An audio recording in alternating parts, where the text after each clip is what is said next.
everyone, Troy here. This is No Longer Slaves by Bethel. It's my second swing at this one. Uploaded this a while back, like a couple years ago, did a playthrough tutorial of it, and I'm playing it a little bit differently now because we're playing it in the key of A, and I can play the parts more like the recording in the key of A. I've still added in the parts that I play like over the piano and stuff, which I've added in. Those are not on the record. Just helps me fill things up a little bit.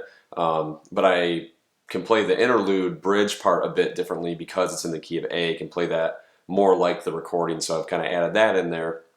And I mean, not to mention, it's just, this is an awesome song. The declaration that we've been liberated. And as Christians, when you follow Jesus, it's liberating because you know what right looks like. You know what God's design looks like. And when we depart from that design, it's called sin. And when that happens, Jesus is there to pick us up, tell us, keep going, I got you. Grace has got you.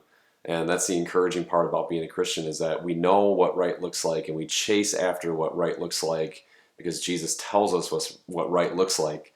But when we fall, His grace is there and His mercy is there to pick us back up and until we see Him in glory. And it's just an awesome song to play, so why not do it again? So here's No Longer Slaves by Bethel. Hope you guys enjoy it.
Instrumental.